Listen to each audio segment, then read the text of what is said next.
A continuación escucharemos al apóstol Sergio Cabello de Venezuela.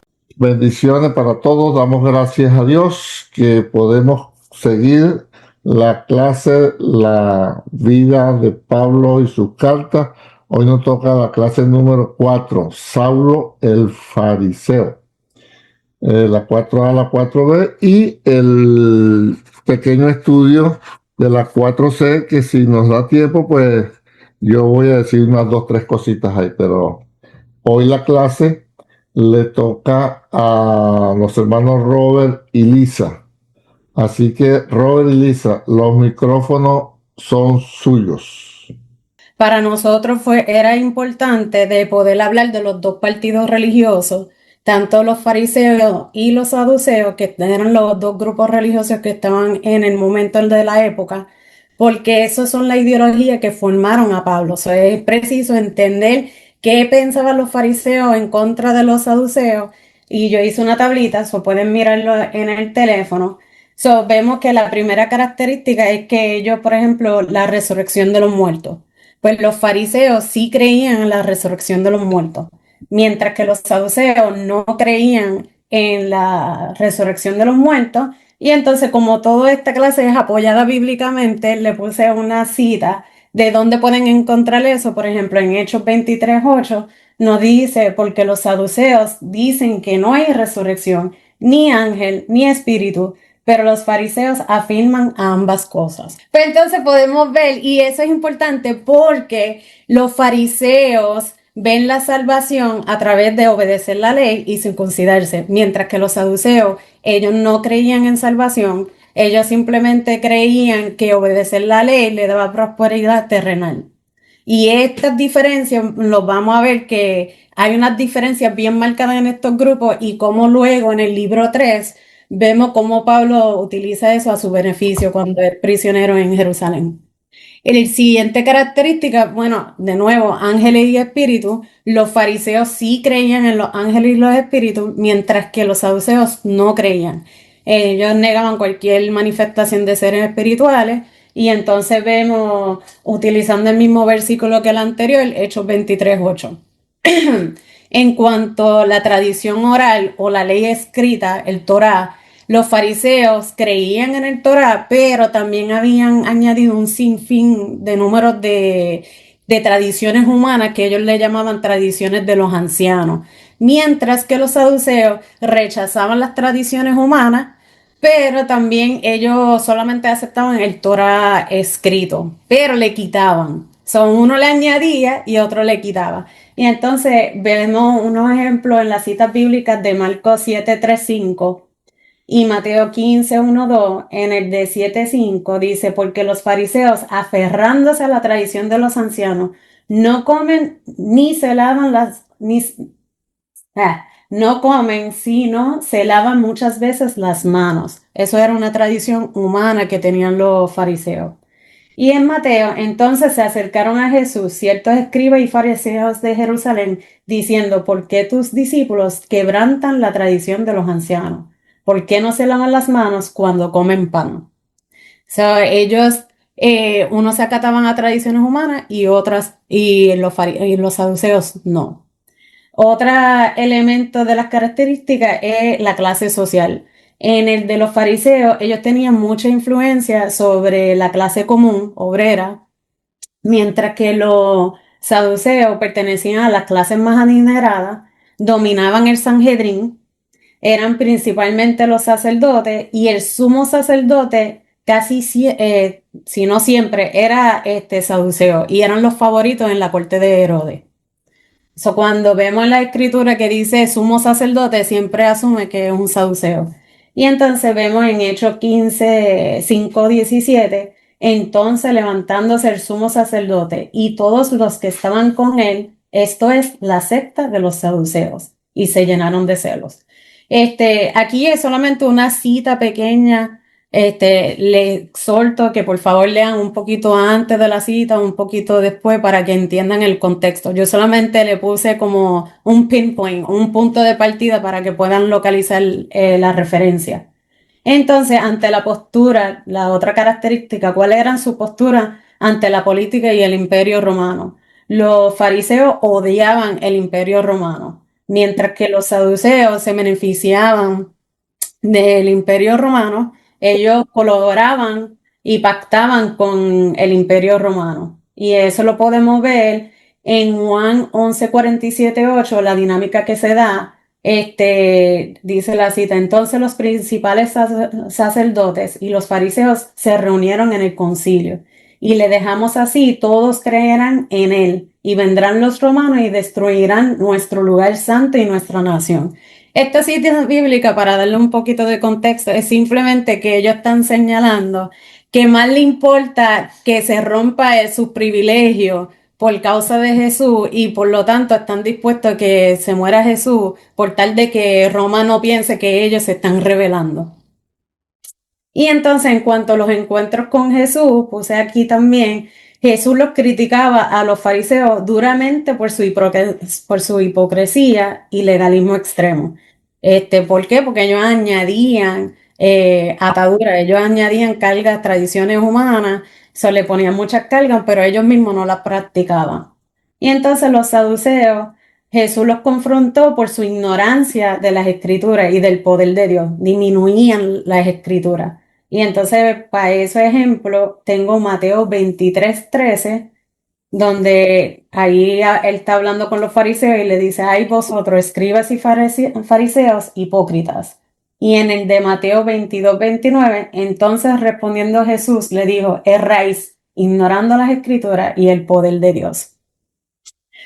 Para nosotros nos pareció bien importante que tuviera ese trasfondo para que entonces pudiera entender qué formación fue la formación que recibió Pablo, porque a raíz de esto es que entonces vemos por qué Pablo es celoso, por qué él perseguía al pueblo cristiano. Y entonces ahí vamos al libro, si alguien puede leer el punto 2. Permiso, Lisa. Sí, dígame. Ajá, para afianzar el conocimiento, vamos a repasar los 7 puntos que excelentemente ustedes han destacado acá.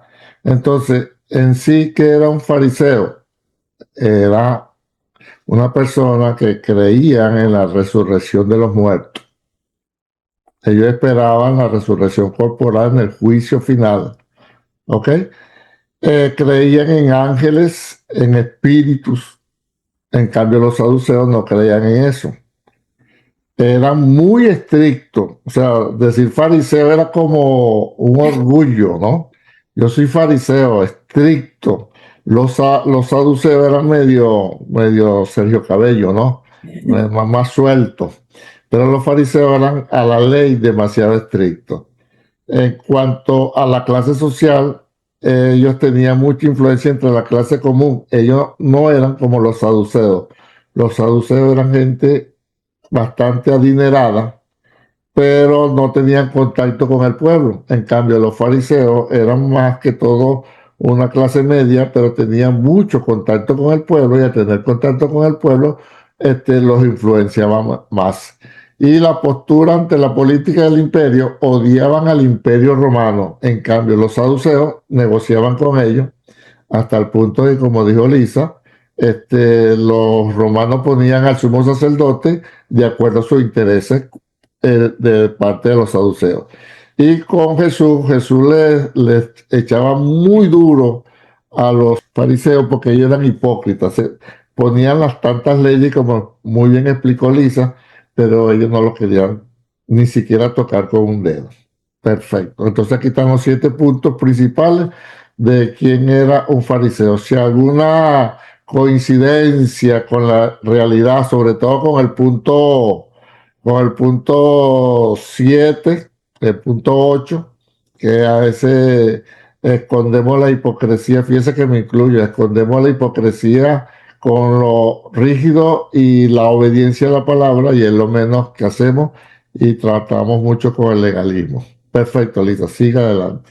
Y entonces, si podemos ir al libro, bajo el punto 2, dice que durante el ministerio terrenal de Jesús, los fariseos fueron sus más feroces oponentes, en gran parte porque lo veían como un transgresor de la ley. ¿Qué acusaciones hicieron contra Jesús y sus discípulos en los siguientes versículos? So, vemos en el de Lucas 5:21, lo catalogaban a Jesús como un blasfemo. ¿Por qué? Porque Dios decía, tus pecados son perdonados, lo cual se está atributando un atributo de Dios, que Dios solamente es el que perdona, y ellos lo veían como un blasfemo. De nuevo, porque si vemos contra la tablita, es que ellos eran bien celosos de la ley, no podían ver a Jesús como Dios.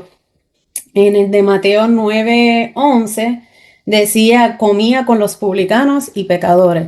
Ellos, como vimos en la tablita, los fariseos odiaban a los romanos. Y entonces los publicanos eran unas personas que cogían los impuestos, eran judíos, recogían los impuestos de los judíos para el imperio romano y se beneficiaban de la relación que tenían con el imperio romano. Ellos veían malísimo a los publicanos.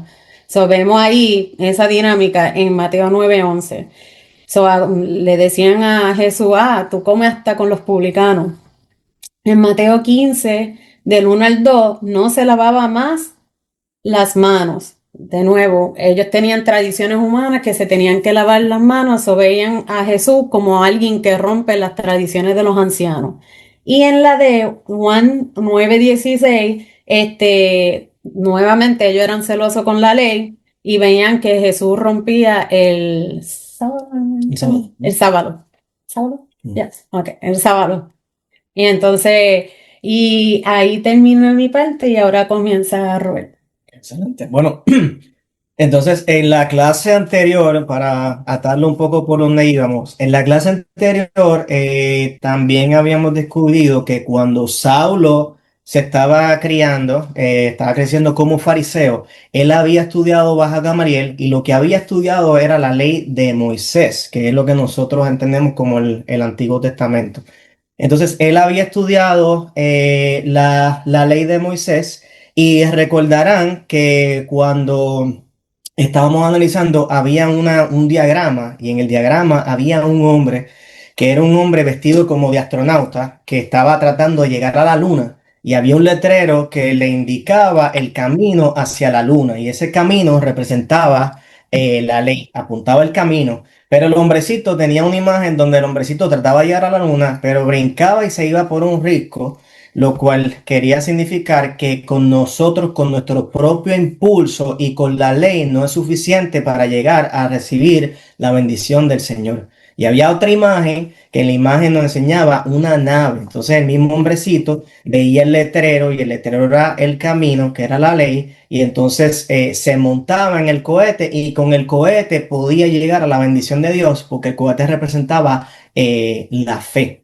Y entonces lo que vemos con los fariseos y lo que aprendió Saulo desde pequeño es que el problema que tenían los fariseos es que el pueblo judío recibió la ley del Señor, pero ellos no entendieron cómo aplicar la ley. Entonces, lo que pasó fue que ellos reciben la ley y entonces en lugar de ellos entender la ley, que la ley me está modificando mi conducta para que yo me comporte de una manera diferente, para que mi corazón internamente cambie. Nosotros vemos que Jesús cuando hablaba decía, el que mire a una mujer con deseos, pues ya está cometiendo adulterio en su corazón, para darle un ejemplo.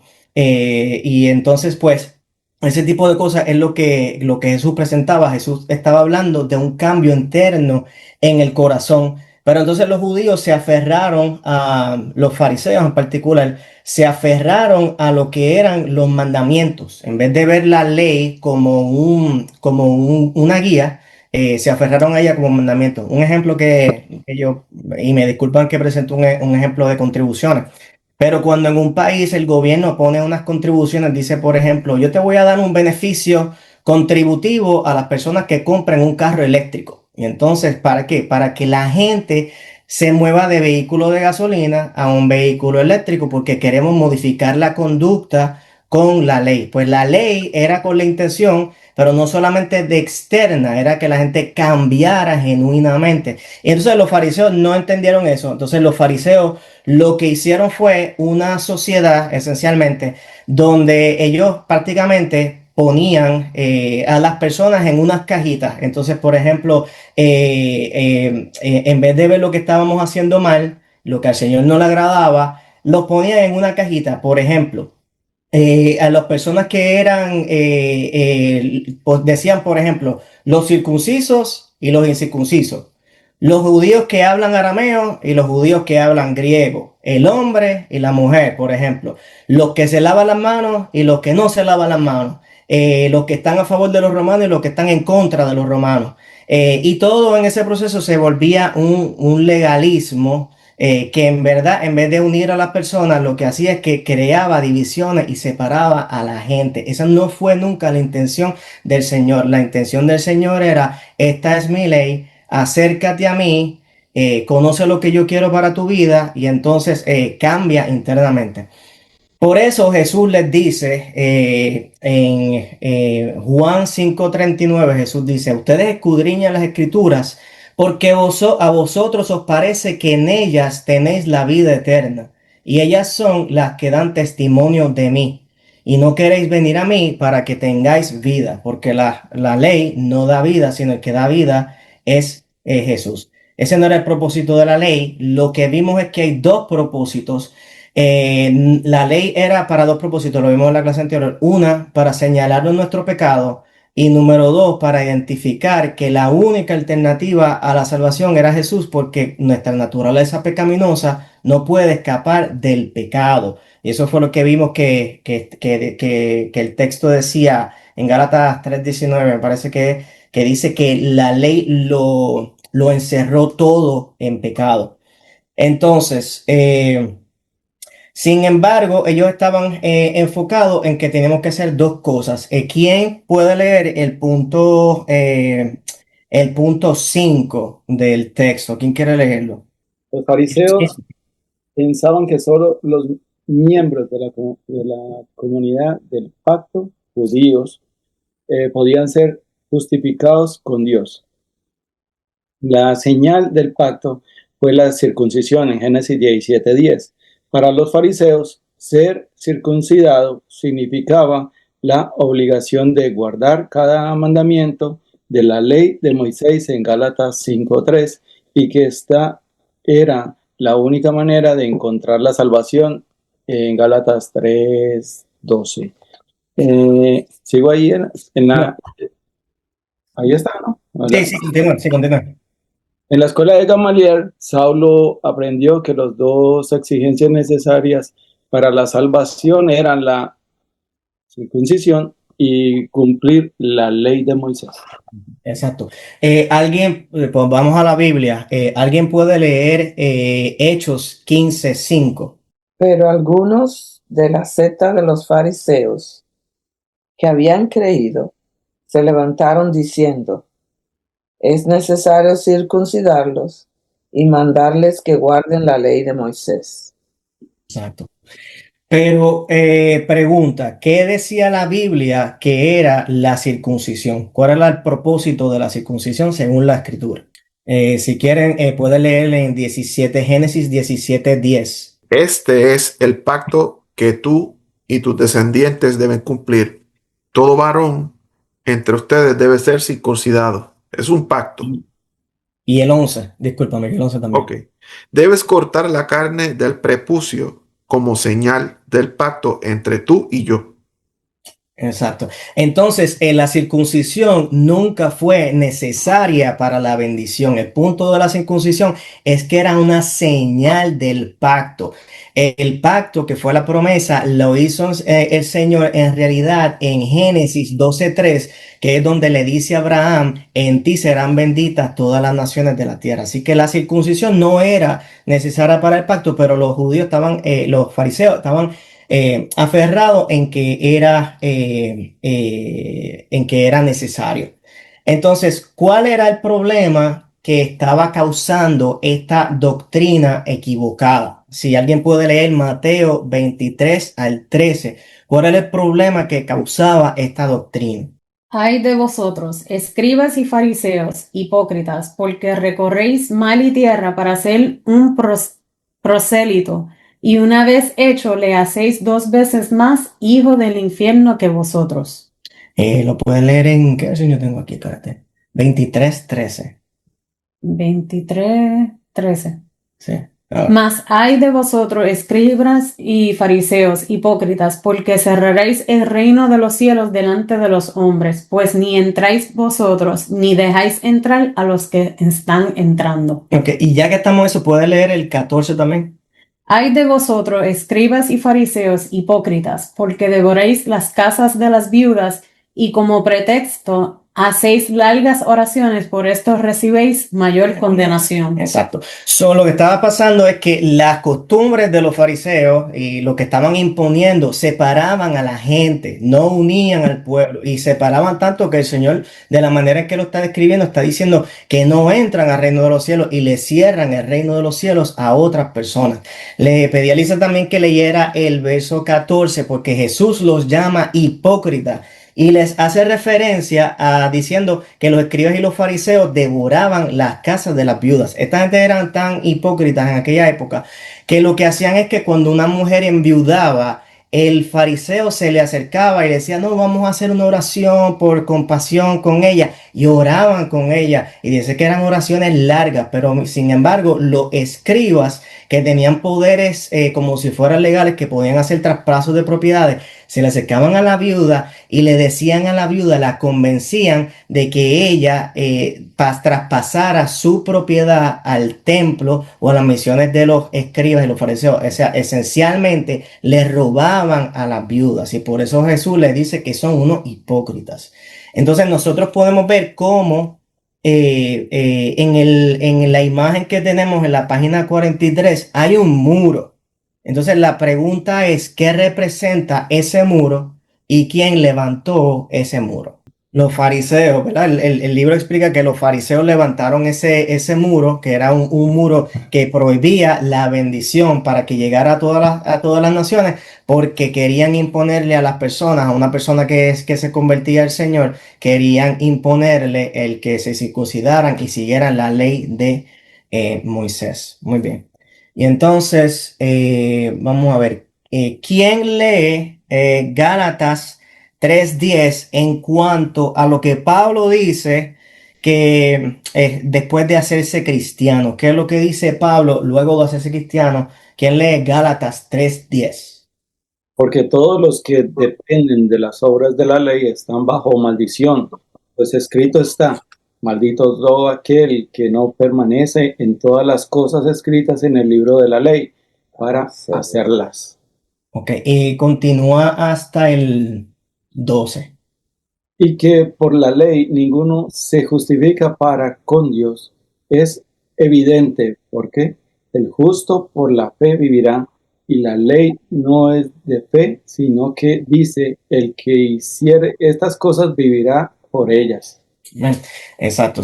Lo que nos está expresando Pablo aquí en Gálatas es que toda persona que quiere poner su fe en la ley en vez de poner su fe en Jesús ya está condenado porque dice están bajo maldición. No es que estarán, es que ya están bajo maldición.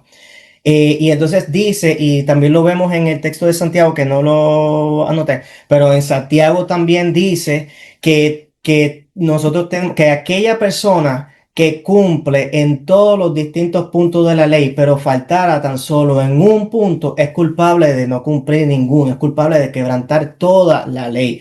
Por tanto, la ley no salva. Pregunta que le hago, entonces, según este texto que acabamos de leer, ¿quién está condenado? Todo el mundo. Esencialmente todos los que dependen de las obras están bajo maldición. Y entonces, ¿quién puede ser justificado por la ley? Nadie. Nadie. Nadie. Exacto. Y la única forma de ser justificado, lo dice el texto, Solamente Por la la, fe en Cristo. solamente la fe en Cristo la fe, nos la justificará. fe en Cristo. Dice, el justo por la fe vivirá. Entonces solamente la fe. Excelente. Muy bien.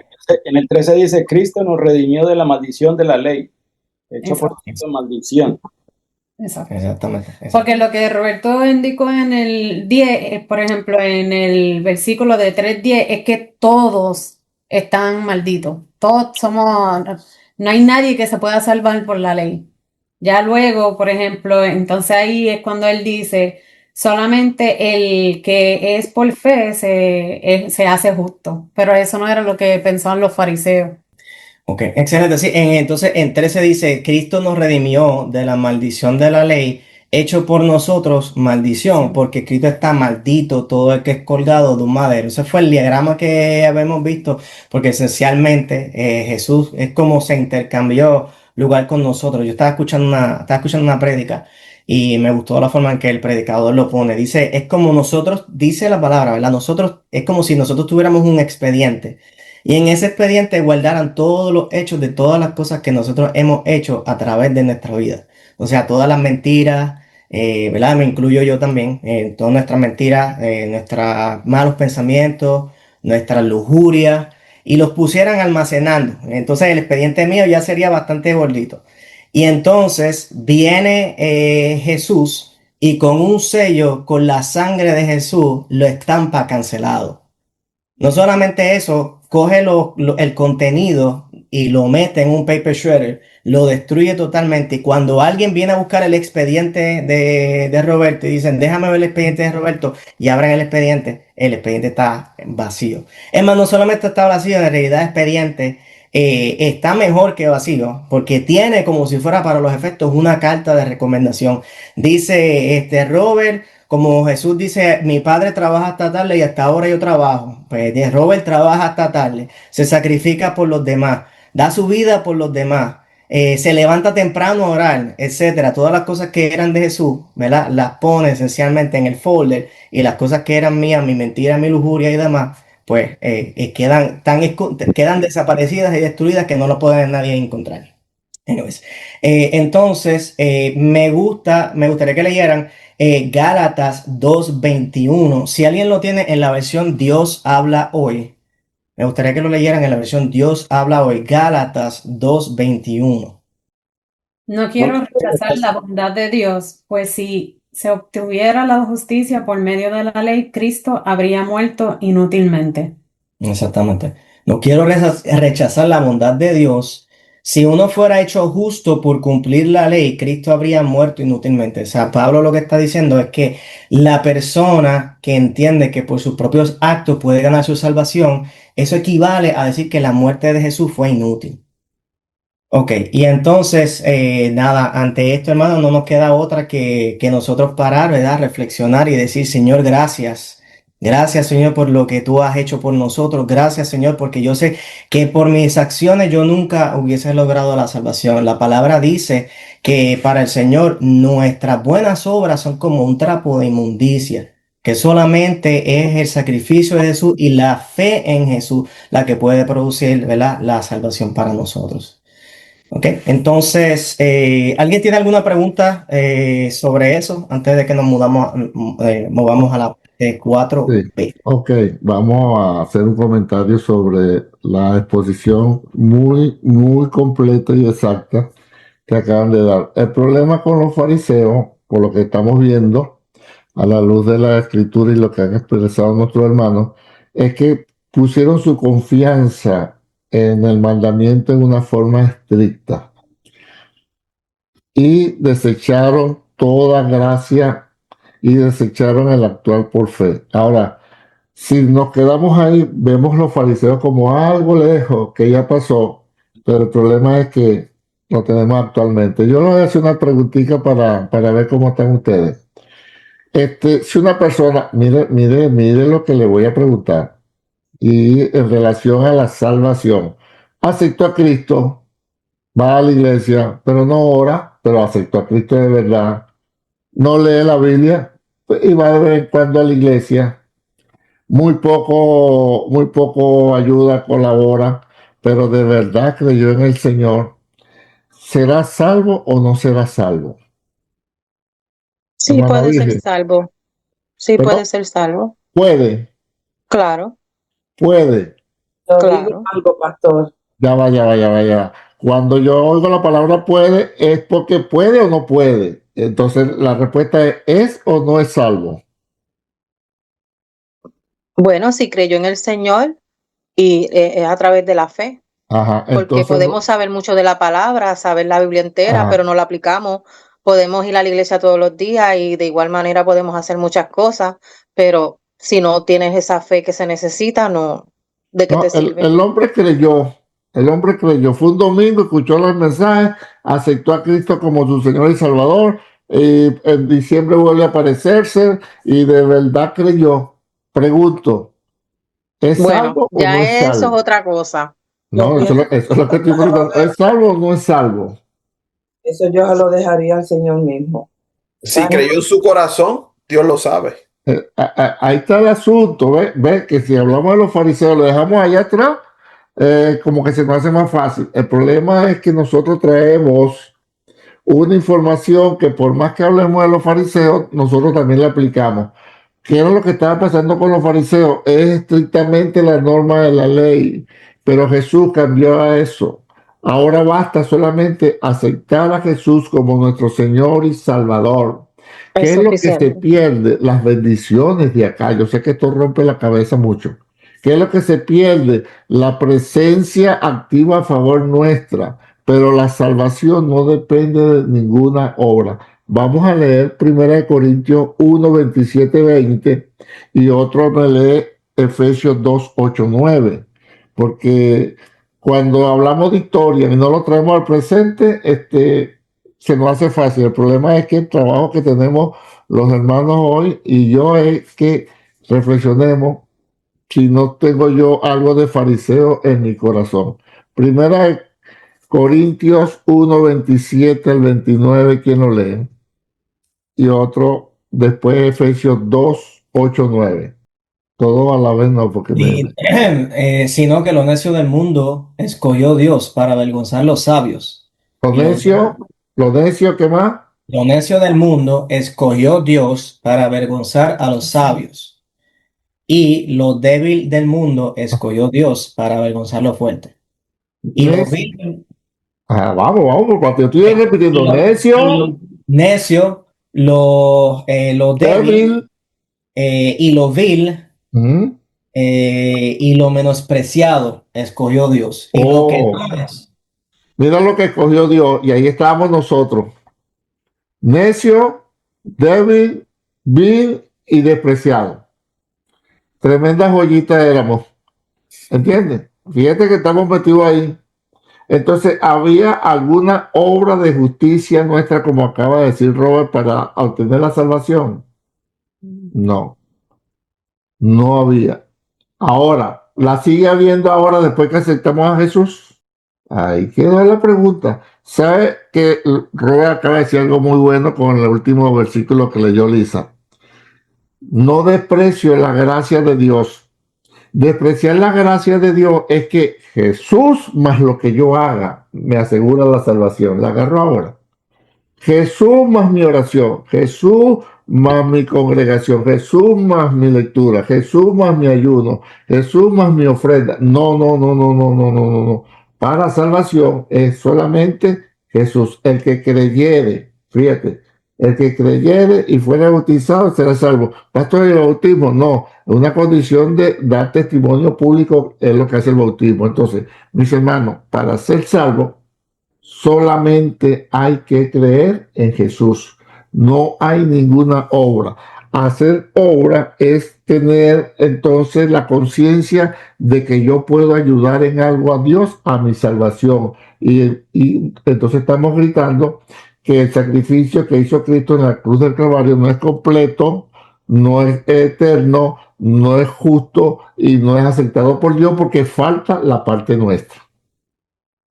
¿Cómo vamos, Chandri? Bien. ¿Cómo vamos? Bien, acuérdense, no tienen por qué estar de acuerdo con los maestros. Simple y llanamente, cuando vayan a refutar, si aceptamos y pedimos pasajes bíblicos. Le estamos dando nosotros pasajes bíblicos. Ahora, Efesios 2, 8, 9, ¿quién lo tiene? Ajá, léelo, Pedro. Porque por gracias sois salvos por medio de la fe. Y esto no de vosotros, pues es don de Dios, no por obras para que nadie se gloríe. Fíjate, vamos atrás para adelante. No es por obra para que nadie se gloríe. O sea, podemos hacer algo nosotros para salvarnos. Porque si pudiésemos hacer algo, podríamos gloriarnos, ¿sí o no? Ujú. Ahora fíjense más arriba. Por gracia soy salvo por medio de la fe. Y esto no es de vosotros, sino es don de Dios. ¿Qué es lo que no es de nosotros? Vean el versículo, no me vean a mí. ¿Qué es lo que es de Dios y no es de nosotros? Por gracia soy salvo por medio de la fe. Y esto no es de vosotros. ¿Qué es lo que no es de vosotros? La gracia. La gracia. No. ¿Mm? Por gracia somos salvos. Pero ¿cómo se activa esa gracia para ser salvo? Por medio de la fe. Por medio de la fe. La fe. ¿Y, La qué fe lo- no y es de esa fe de nosotros, o sea, nació en nosotros? No, No. No, ¿qué pasó? Sino que es que dada. Dios. Don de Dios. quita la palabra don y por regalo. Y léeme ahora el versículo completo. La Pedro. gracia. Por la Quita donde gracia dice de don, Dios. quita donde dice don y por regalo. Por gracia, Por la gracia de Dios. por gracia, soy salvo. Medio de la fe. Por medio de la fe. Y esto no es de vosotros, sino es un regalo de Dios. Le explico para que vea. La Usted, nueva. gracia es recibir lo que, oiga, no merecíamos. Anote eso para que no se lo olvide. Gracia es recibir lo que no merecíamos. Y misericordia es que no nos den lo que sí merecíamos. Doctor, ¿cómo es eso? Ya lo voy a explicar. Gracia es recibir lo que no merecíamos. Misericordia es no recibir lo que merecíamos. ¿Qué merecíamos por nuestros pecados? La muerte. Muerte. Pero un poquito más allá de la muerte. Digo, Condenación. La Repítalo condenación. otra vez, por favor. Ya va, la condenación. ¿Verdad? Ajá. Entonces, ¿pero qué recibimos? ¿Recibimos la condenación o el perdón en Cristo? El El perdón. de Cristo. Entonces, gracia es recibir lo que no merecíamos. ¿Qué no merecíamos? Estamos hablando de salvación. La bendición. La bendición, la No, salvación. ¿merecíamos o no merecíamos la salvación? No, no la merecíamos. ¿Qué merecíamos? La muerte, Muerte, la condenación. La condenación. Entonces, gracia es recibir lo que no merecíamos y misericordia es no recibir lo que sí merecíamos. Entonces, por gracia, o sea, Dios quiso salvarnos porque Él quiso. Y entonces, para que usted y yo seamos salvos, Él nos regaló, nos dio fe, para que cuando usted y yo escuchamos hablar de ese Jesús que murió en la cruz del Calvario, usted dijo, creo y lo acepto. Pero esa fe se la dio Dios para creer y aceptar la gracia que Dios le estaba dando. Se da cuenta que ni siquiera la fe nadie puede decir. Entonces yo entendí, yo comprendí, yo razoné. Lo que pasa es que yo he estudiado, lo que pasa es que mira, yo la agarré. No, te dieron fe que no era tuya, sino un regalo de Dios para que creyeras que ese Jesús que te están hablando, que murió por ti, tú lo recibieras. Entonces, hermano, quítese de la mente de que su oración, su lectura de la palabra, el congregarse, el vigilar, el ayunar, le asegura, le afianza su salvación, porque estamos gritando entonces como los fariseos. Cabello, mire el número 10. De lo que usted estaba diciendo del hombre que se salvó y no hacía y solo iba un domingo. Ajá. Porque somos hechura suya, creados en Cristo Jesús para buenas obras, las cuales Dios Sigue. preparó de antemano para que Ajá, esa es otra cosa. en ellas. Entonces el tipo que no fue a la iglesia, que no estuvo envuelto y eso y lo otro, están dando como tibio. No, oye, ¿qué fue primero ahí, según ese pasaje? ¿La salvación o las obras? ¿Qué te dieron primero? Bueno, para mí el que estuvo en la cruz y murió, que Jesucristo le dijo que iba a estar en el paraíso, fue que de una vez fue caput. Se fue, Ok. ahí mismo. Pero lo que te... Sigue a Cristo, pero está en el mundo. Cabal. Pero oye, ¿qué nos dieron primero según Efesios 2:8? La salvación, ¿verdad? Y entonces el mismo Dios puso obra para que nosotros anduviésemos en ella. O sea que ni siquiera lo bueno que hacemos nosotros es porque somos buenos, es porque entendimos, sino porque Dios ya lo puso para que anduviéramos en ella. Se da cuenta que no hay nada, hermano, que nosotros podamos hacer para agradar, para acercarnos, para afianzar nuestra salvación. Es por gracia y lo que hacemos ya Dios lo puso para que lo hiciéramos. Que a usted le parece y a mí que, yo pensé, no, porque el talento aunque tenemos, la habilidad que tenemos, los dones que tenemos, nos los dio el Señor para que los ejerzamos. ¿Se da cuenta? Entonces, el problema con los fariseos era que ellos querían estrictamente la ley y lo que hacían es, como dijo Robert muy acertadamente, lo que hacían era una pared de división. Si tú no piensas como yo, si tú no haces como yo, si tú no sigues la ley como yo, entonces tú eres un gentil, un pervertido, un perdido. Y Pablo dijo, no, ahora en Cristo Jesús. Pablo dice, yo pensaba como los fariseos, ahora no. Esta parte se lo hago solamente para que lo medite. No queremos que usted cambie su forma de pensar si usted no está seguro a la luz de la Escritura.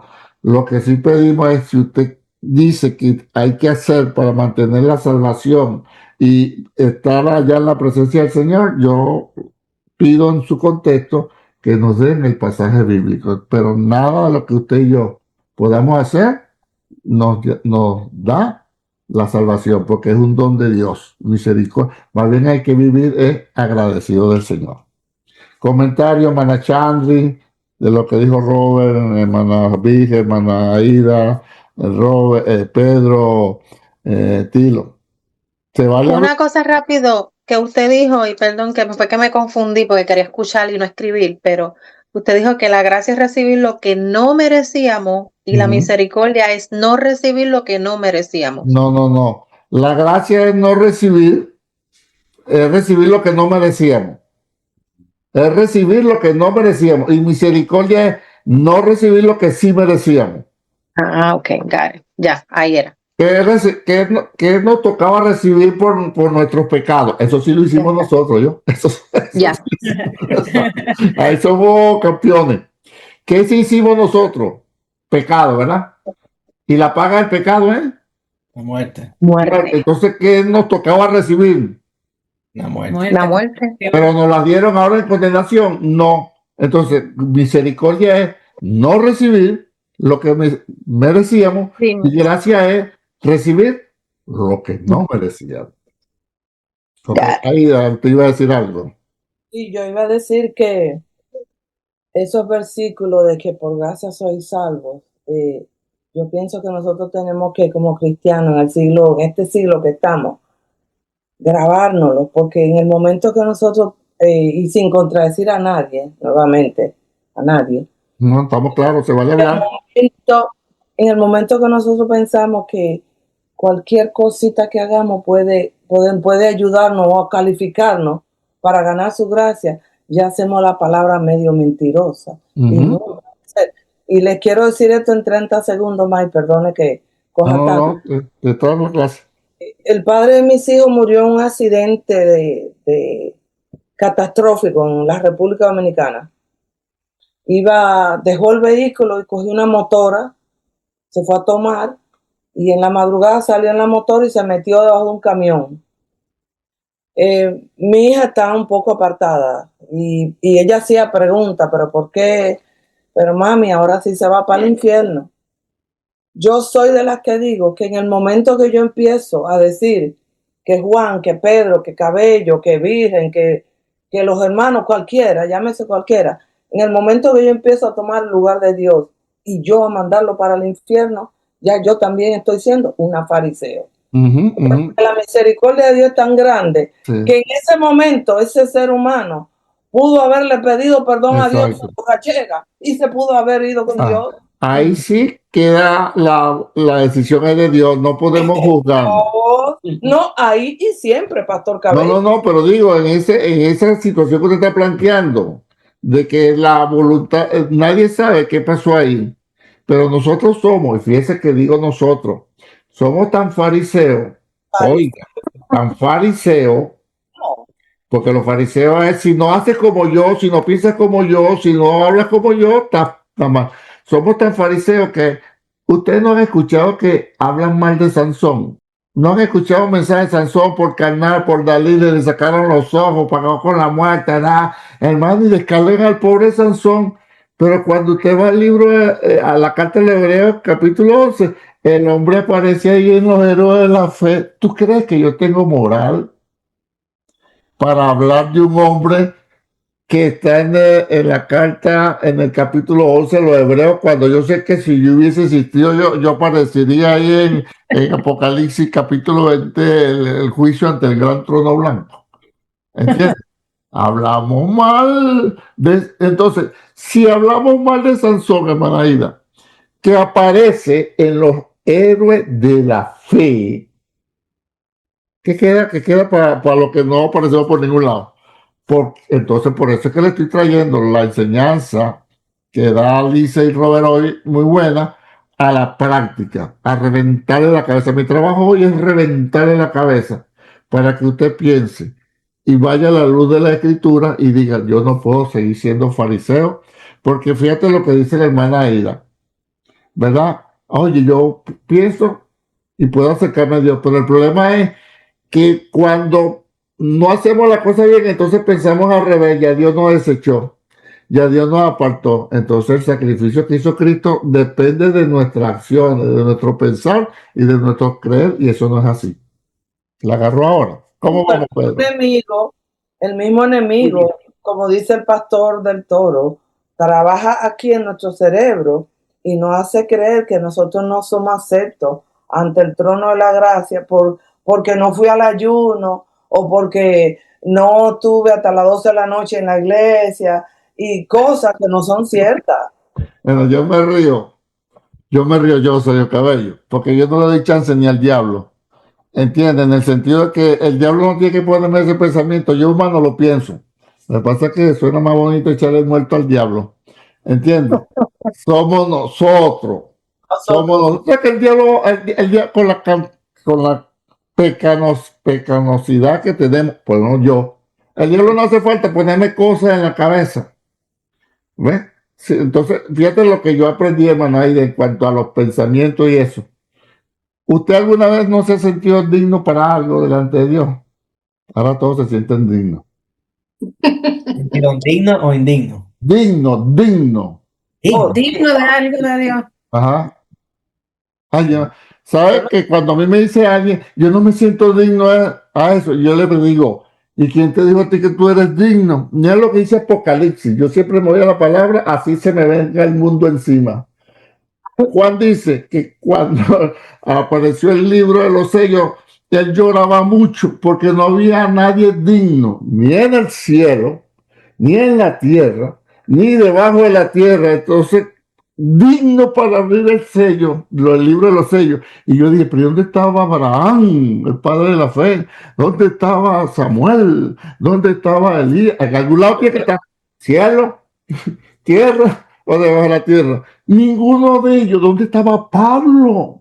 ¿Dónde estaba Juan, el del amor? No, ninguno digno. Tilo apareció por ahí. No, ese está detrás de la ambulancia.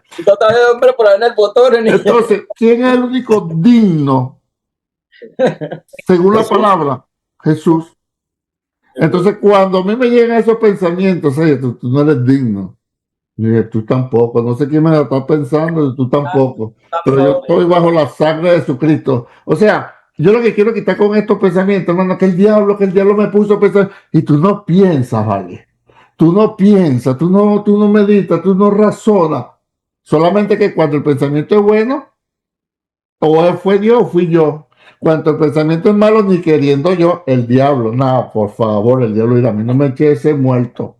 ¿Entiendes? Porque nos quitamos mucha responsabilidad de nosotros y se lo echamos al diablo. Pero esos son 20 pesos aparte. Eso Un pastor dijo que la palabra... Diga Robert, no, los maestros hoy son Robert y Lisa. El que estaba hablando, hombre. Oye, caballo, como un pastor dijo que dice la palabra que los pecados de uno van al fondo del mar, pero Satanás se volvió diver y los cogió, y entonces todo el mundo ya comienza a pensar en el pasado. Sí. Entonces, Mira, ahorita sabes que te contaba el ejemplo de la carpetita donde pone, los folders, sí. pero lo que pasa es que antes de votar el expediente de uno, el diablo le saca copia. Y entonces Todo hace el diablo, hermano. te la saca. Uno, uno nunca hace nada. Y entonces, pero como tenemos esos malos pensamientos por mala formación de conocimiento de la escritura, cuando hacemos algo bien, ayunamos, me paré a las 5 de la mañana a orar, leí la Biblia, di $100 más esta semana, gloria a Jesús. Mira, nos sentimos que no pisamos el suelo. Pero cuando nos descuidamos en algo, peleamos con el marido, nos visitó la suegra, no se quiere ir, la cosa me salió mala, se me pichó una llanta, el diablo. Entonces nos sentimos todos desbaratados y abandonados. De todos modos, yo voy a explicar eso cuando me toque hablar de la fe el mes que viene. Pastor, usted lo bueno es que usted se va temprano. Okay. Seguimos entonces. En cuanto al tema, ¿estamos claros o hay alguna duda? Chandri, que la veo ahí. No, todo bien. Yo estoy escuchando, No, aprendiendo. yo sé que usted está escuchando. La idea es que vayamos siempre a la escritura. Pedro, Muy se bien, vale muy no bien. estar de acuerdo, acuérdense, siempre se lo he dicho, ¿verdad, Robert? Siempre se lo he dicho, no se vale no estar de acuerdo. Lo que no se vale es decir, yo soñé, yo creo, pienso, me imagino, supongo, no, a la luz de la escritura. Hermana Virgen, comentario.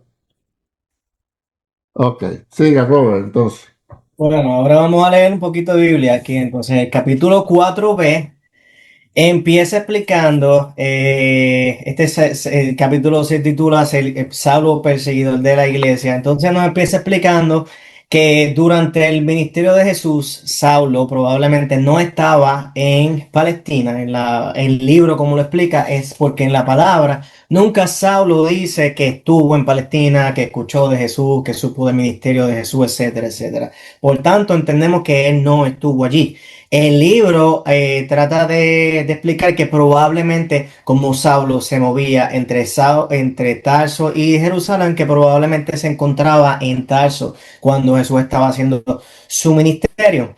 Entonces presenta como Saulo llegando a Palestina, llegando a Jerusalén, y entonces se encuentra Saulo con los líderes religiosos, con los saduceos y los fariseos. Y empiezan entonces ellos a contarle que había muerto este Jesús, que este Jesús se declaraba a sí mismo como el Hijo de Dios, etcétera. Y entonces los líderes religiosos están en un choque violento con los discípulos de Jesús. Y entonces ahí más o menos que empieza el capítulo, si alguien puede leer el punto número 4, donde empieza a hablar de regreso de Saulo a Jerusalén. Punto número 4. Alguien que lo lea. Pronto Saulo descubrió que las autoridades judías, tanto fariseos como saduceos, estaban en violenta oposición en contra de los discípulos de Cristo, porque estos anunciaban a todos que Dios había resucitado Jesús de los muertos. En Hechos 5:30, en Hechos 4:1 al 2, leemos que los sacerdotes y los saduceos estaban resentidos porque ellos no creían en la resurrección, la cual está en Mateo 22:23. Exacto. Entonces, ¿qué es lo que está pasando? Recordemos que lo explicó Liz ahorita, habían dos grupos, estaban los fariseos y los saduceos. Los saduceos no creían en la resurrección. Entonces, cuando alguien viene a hablarle de que alguien resucitó de la vida después de la muerte, ellos no quieren ni escuchar, para ellos son cuentos. Entonces, los fariseos sí creen en la resurrección, pero cuando los fariseos y los saduceos crucificaron a Jesús, ellos veían a Jesús como un hombre blasfemo. Por ejemplo, recordarán que Jesús perdona pecado. Y ellos dicen, ¿cómo es posible que un hombre puede perdonar pecado? Solamente Dios es el único que puede perdonar pecado. Y Jesús dice, para que vean que el Hijo del Hombre tiene autoridad para perdonar pecados en la tierra, le dice al paralítico, levántate, toma tu cama y vete a tu casa. Y eso a ellos lo chocaba, lo molestaba, como decimos nosotros, lo agitaba. Y entonces, pues ellos no querían reconocer que Jesús pudiera haber resucitado. ¿Quién puede leer Hechos? ¿Quién puede leer Hechos? No, Mateo 22, 23. Mateo 22, 23. Aquel día vinieron a él los saduceos, que dicen que no hay resurrección, y le preguntaron. Exacto, está ahí. Exacto. Solo los saduceos, como ya expliqué, pues no creían en la resurrección. Y entonces, ¿quién puede leer entonces el punto número 5? Es el próximo punto. Las autoridades judías, enfurecidas con esto, solicitaron a los soldados que detuvieran a los discípulos de Jesús. Entre las autoridades judías había un fariseo a quien Saulo conocía muy bien, nada más y nada menos que su antiguo maestro, Gamaliel, según Hechos 5:34, quien en este instante habló en defensa de los apóstoles. Exacto. Entonces, entre el punto número 4 y el punto número 5, ya había pasado de que había ocurrido el día de Pentecostés, Pedro había dado discurso, se habían convertido 3.000 personas, ya estaba establecida la iglesia primitiva. Y entonces ya los discípulos estaban caminando por las calles, estaban haciendo milagros, estaban predicando sobre el Señor. Y entonces ya los habían capturado y los habían llevado frente al concilio, cuando entonces Gamaliel se levanta y los defiende. Esencialmente, como dice aquí, habló en defensa de los apóstoles. ¿Quién lee Hechos 5:34?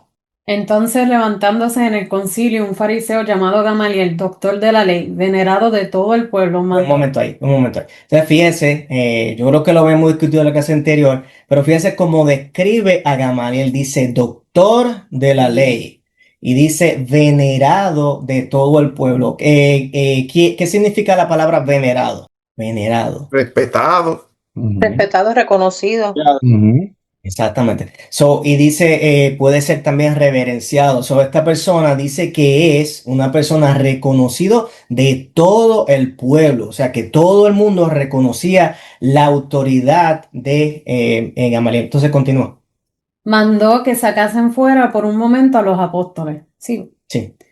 Y luego dijo, varones israelitas, mirad por vosotros lo que vais a hacer respecto a estos hombres. Aguanta ahí, vete al verso. Ahora vamos al verso 38. Y ahora os digo, apartaos de estos hombres y dejadlos, porque si este consejo o esta obra es de los hombres, se desvanecerá. Mas si es de Dios, no la podréis destruir y no seis tal vez hallados luchando contra Dios. Exacto. Entonces ya vimos que Gamaliel esencialmente defiende a los apóstoles diciendo cuidado porque estos hombres las acciones que están haciendo pueden ser que están actuando y viene en nombre del Señor. ¿Quién puede leer el punto número 6? Las autoridades judías hicieron todo lo posible para impedir que los discípulos de Jesús predicaran acerca de la resurrección. Por ejemplo, leamos en Hechos 5:40 que los ataron y les ordenaron que nunca más hablaran en el nombre de Jesús. No, ataron, no, los azotaron, fueron azotados. Tú mismo, Tiro, si puedes leer Hechos 5:40. Y convinieron con él, y llamando a los apóstoles después de azotarlos, les intimaron que no hablasen en el nombre de Jesús, y los pusieron en libertad, y ellos salieron de la presencia del concilio, gozosos de haber sido tenidos por dignos de padecer afrenta por causa del mal. Perfecto. Ok. Entonces, un detalle acá. En aquella época, según la ley de Moisés, un hombre que se azotaba no más de 40 azotes, o sea que se azotaba 39. En otra parte de la Biblia, Pablo describe cuando a él mismo lo azotaron y dice que lo azotaron 40 veces menos uno. Y era la misma ley, así que entendemos que probablemente la azotaron 39 veces. Y entonces preguntamos acá, ¿quién de nosotros cree que pueda soportar 39 azotes por su fe, ¿verdad? Probablemente yo estoy seguro que probablemente muchos de nosotros dicen que sí. Y el primer azote está bien. Y el quinto, ok, pero ya el décimo, el azote número 15, el 20, va pesando, va pesando. Entonces, pero fíjense que ellos se sintieron, dice aquí, gozosos. Y eso es, ¿verdad? Eso es la convicción y el poder que le dio el Espíritu Santo. Entonces, luego de eso, y de nuevo, estamos caminando a esencialmente donde Saulo empieza a perseguir la iglesia. Tenemos el arresto, defensa y muerte de Esteban. ¿Quién quiere leer el punto número 7?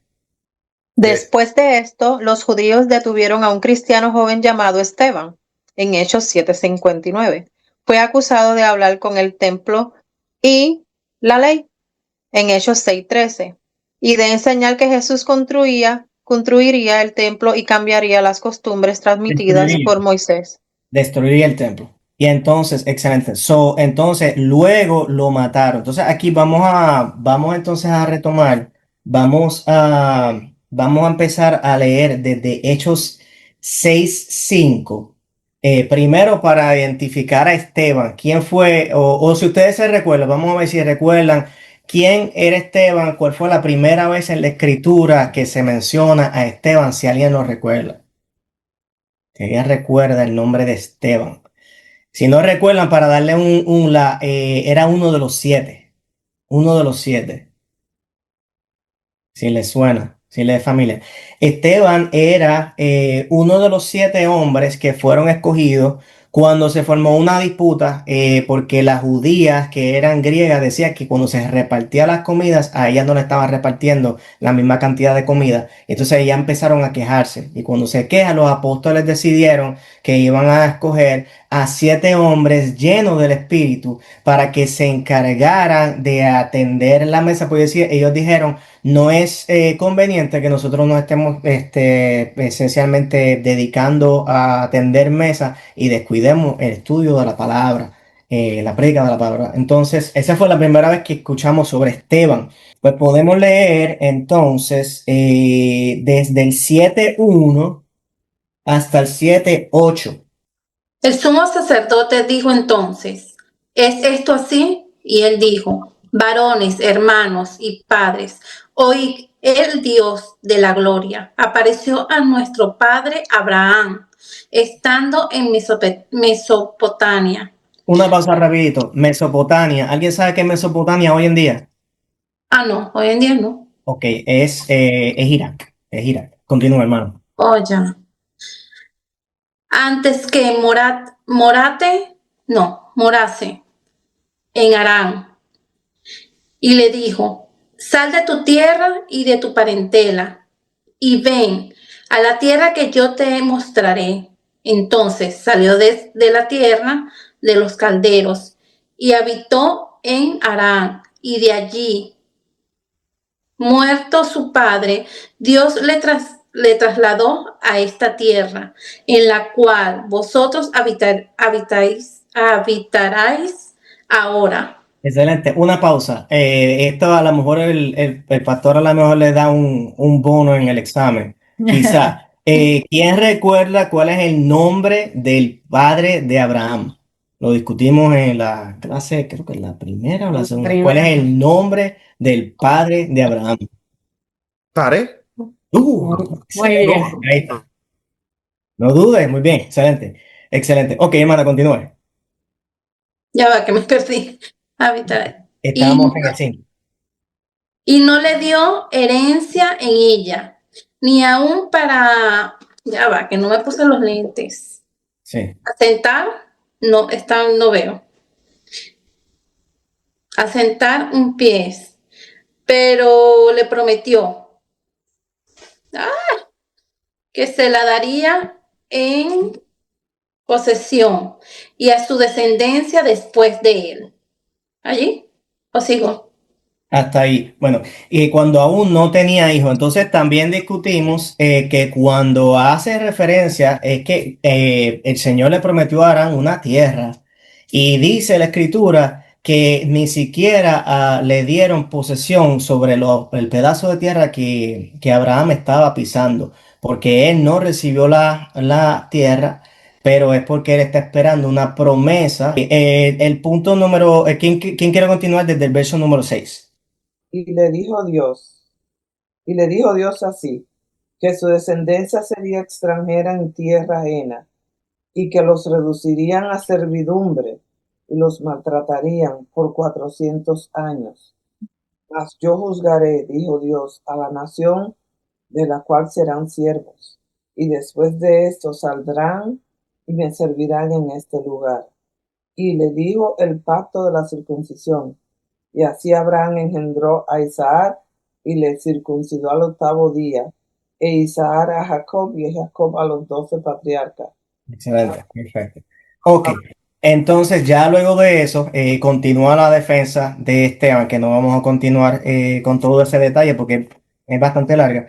Y entonces, si alguien puede leer, vamos entonces a retomar cuando Esteban ya levanta su defensa y entonces hace esencialmente las últimas declaraciones delante del Sanhedrin, que es lo que ocasiona que entonces lo saquen y lo apedreen. ¿Quién puede leer Hechos 7:51? Aida, si lo puedes continuar leyendo. Ok, dice, duros de cerviz e incircuncisos de corazón y de oídos, vosotros resistís siempre al Espíritu Santo, como vuestros padres, así también vosotros.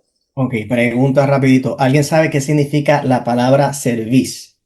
Duros de cerviz, le dice Esteban. Bueno, la palabra cerviz se refiere a la parte posterior del cuello. Y entonces quiere decir que es una persona terca, una persona arrogante, que no dobla el cuello. O sea, es como una persona que está prepotente, así parado con la cabeza alzada en todo momento, le da una instrucción, le da un consejo y la persona no doblega la cabeza, sino que sigue siendo arrogante en todo tiempo. Ok, hermano, continúa. La versión Dios habla hoy los Sí. llama tercos. Tercos, excelente. Gracias, hermano. Excelente, excelente. Ok, si quieres continuar, hermano. ¿Qué versículo? Creo que íbamos por el 52. ¿A cuál de los profetas no maltrataron los antepasados de ustedes? Y estoy leyendo la versión Dios habla hoy. Sí, adelante. No hay problema. Ellos mataron a quienes habían hablado de la venida de aquel que es justo. Y ahora que este justo ya ha venido, ustedes lo traicionaron y lo mataron. Ustedes que recibieron la ley por medio de los ángeles, no la obedecen. Entonces ahí continúa la muerte de Esteban. Sí, continué hasta el 60. Cuando oyeron estas cosas se enfurecieron y rechinaron los dientes contra Esteban.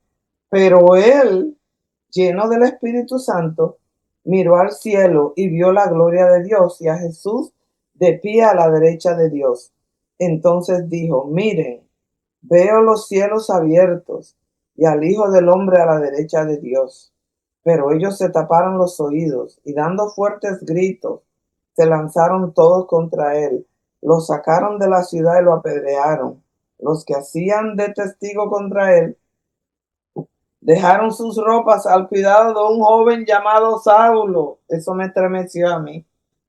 Entonces lo apedreaban. Esteban oró diciendo, Señor Jesús, recibe mi espíritu. Luego se puso de rodillas y gritó con voz fuerte, Señor, no le tomes en cuenta este pecado. Habiendo dicho esto, murió.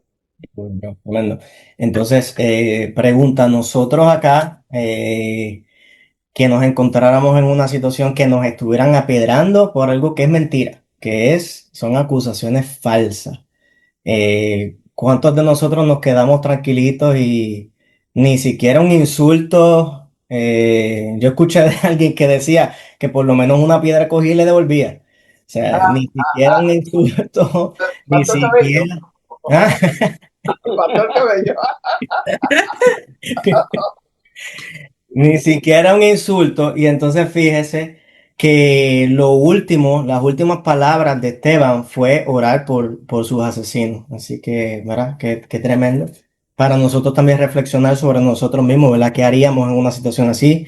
Eh, Ok, y ya para concluir, ¿quién puede leer el verso 8:1 al 3? Y Saulo consentía en su muerte. En aquel día hubo una gran persecución contra la iglesia que estaba en Jerusalén, y todos fueron esparcidos por las tierras de Judea y de Samaria, salvo los apóstoles. Y hombres piadosos llevaron a enterrar a Esteban, e hicieron gran llanto sobre él. Y Saulo asolaba a la iglesia, y entrando casa por casa, arrastraba a hombres y a mujeres, y los entregaba en la cárcel. Ok, última palabra que les voy a preguntar. ¿Qué significa la palabra asolaba a la iglesia? Asolaba, asolar. Amenazaba. No, Persecución. Era no. como que perseguía a los que creían en la fe. Pues fíjese, Los la hostigaba. palabra, discúlpeme. Bueno, Hostigaba. hostigaba. Bueno, la palabra asolar viene de echar por el suelo, que es básicamente devastar, destruir o arruinar. O sea que él estaba con toda la intención de destruirlos. Y entonces, no sé por qué aquí tengo un minuto a leer Hechos 11:19 al 20. ¿Quién lee Hechos 11:19 al 20? Había entre ellos unos varones de Chipre y de Cirene, los cuales cuando entraron a Antioquía hablaron también a los griegos, anunciando el evangelio del Señor Jesucristo. Excelente, excelente. Eso es lo que quiere decir que en este día que murió, ¿verdad? Que apedrearon a Esteban, inicia, es parte del proceso de conversión de Saulo, es un parte de ese proceso. Y a la misma vez, aunque ellos estaban pensando que estaban poniéndole fin a un hombre, en realidad estaban encendiendo una chispa que iba en realidad a disparar la expansión del reino, porque de esas mismas personas que se fueron escapando en la persecución, luego más adelante vamos a ver que algunos de ellos estaban en distintos lugares y continuaron expandiendo el evangelio. ¿Qué podemos hacer? Algunas preguntas. Esencialmente, vamos a repasar algunas preguntas aquí. Pastor, ¿quiere decir algo? No, vamos bien, ya vamos. Al final, para la parte ¿Quiere 4, tomar? si da tiempo, digo algo.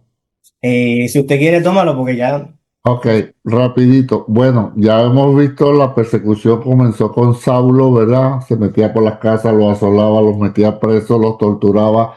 Según Hechos 28, 26 lo hacía renegar, era un hereje, pero eso sirvió para que la iglesia se expandiera, ¿ok? Ahora hemos visto en resumen de las dos clases que fuimos redimidos, en otras palabras, no por cumplir la ley, sino por creer en Jesucristo. Hemos visto entonces que creímos en Jesucristo porque nos dieron fe, no que la tuvimos, nos dieron fe para creer que ese Jesús era el Señor que nos salvó y por eso somos salvos por gracia. Ahora yo quiero cerrar 10 minuticos y con esto cerramos la palabra redimido. No es un término cristiano, oiga bien, nosotros lo usamos, los cristianos, los evangélicos, lo usan los religiosos, lo usan todo, pero eso es un término que tiene otro significado. Vamos a leer ahí rapidito, en el 4C, en el punto, yo tengo el punto 9, no sé dónde lo tienen ustedes, donde dice tarea, de la 4C. Mire cómo dice, ¿están ubicados? En la 4C donde dice tarea, que para mí es el punto 9. Bueno. ¿Se ubicaron? Página 48. Para nosotros es el punto 8. Ajá, ok. Dice, redimir. En el idioma griego el verbo significa comprar a alguien en la feria. En tiempos de Pablo se vendían hombres y mujeres en la feria de esclavos. Eso era tan sencillo, redimir, comprar un esclavo. Pedro está vendiendo esclavo, yo voy y compro ese esclavo. Yo tengo la potestad de que siga siendo mi esclavo o darle la libertad. Lo bueno que hizo fue Jesús, que nos compró a precio de sangre, nos redimió, pero no para seguir siendo esclavos, sino nos dio libertad. Ve lo tremendo, ¿no? Porque había una venta de esclavos Y entonces la gente iba a comprar esclavos para su trabajo, para su tienda, para su casa, para su hacienda, para su todo. Pero entonces de vez en cuando se aparecía alguien y compraba y le daba la libertad. Eso se llamaba el Redentor. Entonces Jesucristo es nuestro Redentor porque nos compró fue a precio de sangre. Y también en el Antiguo Testamento, mire esta nota que tengo acá, fíjate, en Ruth, todos sabemos la historia de Ruth, ¿verdad?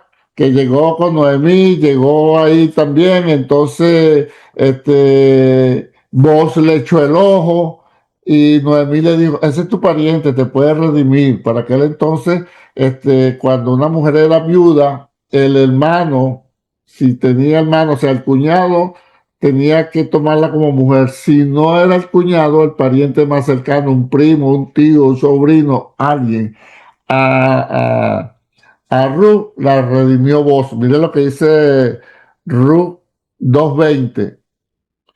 Y dijo Noemí a su nuera, sea el bendito de Jehová, pues que no ha rehusado a los vivos la benevolencia que tuvo para con los que han muerto, o sea, con su hijo, porque era el marido de Ruth. Después le dijo a Noemí, nuestro pariente es aquel varón y uno de los que pueden redimirnos. O sea, tomarte a ti por mujer, porque ya tú eres viuda de mi hijo. Se da cuenta que ese término ya se usaba, que no es evangélico, que no es cristiano, que no es religioso, se usaba para comprar esclavos y se usaba también cuando, eso se llamaba la ley del levirato, cuando una mujer moría, perdón, un hombre moría sin dejar hijos, el hermano tenía que tomar a la cuñada por esposa. Entonces eso era redimir. Cuando llega Noemí con Ruth, entonces Boaz fue el que la redimió. Mire como dice Ruth 3:13. Pasa aquí la noche y cuando sea de día, si él te redimiere, bien, redímate. Mas si él no te quisiere redimir, yo te redimiré. Vive Jehová. O sea, eso es cuando Boaz se enamoró de Ruth, pero Boaz le dijo, pero hay uno que es más cercano a mí. Bueno, déjame hablar con él. Si él te redime, bueno, te vas con él. Pero si él no te quiere redimir, si él no te quiere comprar, si él no te quiere recibir, yo lo hago. Eso era redimir. Eso fue lo que hizo Jesús con nosotros. Nos redimió, nos compró para él, pero nos dio libertad. No nos tiene como esclavos, sino como hijos y como hermanos. Gracias por su entusiasmo. En Ruth 4:36 dice, Amén. luego dijo al pariente, Noemí, que ha vuelto del campo de Moab, vende una parte de las tierras que tuvo nuestro hermano Elimelech. Y yo decidí hacértelo saber y decirte que le compres en presencia de los que están acá sentados y de los ancianos de mi pueblo. Si tú quieres redimir, redime. Y si no quieres redimir, o sea, si no quieres comprar la tierra de Elimelech, decláramelo para que yo lo sepa, porque no hay otro que redima sino tú y yo después de ti. Y él respondió, yo redimiré. Oye, yo compro la tierra, si eso era de Elimelech, ese es mi primo, yo lo compro. Pero entonces, el verso 5 dice, entonces replicó Boaz, el mismo día que compre las tierras de mano de Noemí, debes tomar también a Ruth la moabita, mujer del difunto, porque esa era la ley, para que restaure el nombre del muerto sobre su posición. Y respondió el pariente, no puedo redimir para mí, no sea que dañe mi heredad, claro, porque Ruth era extranjera. Redime tú, usando de mi derecho, porque yo no puedo redimir. Agarró ahora el concepto de redimir. Ve que no era un concepto religioso, ni evangélico, ni cristiano, no, era una acción. Yo compro y tomo para mí, yo compro y tomo para mí, pero yo también puedo comprar y dejar libre. Cristo nos compró. Ajá.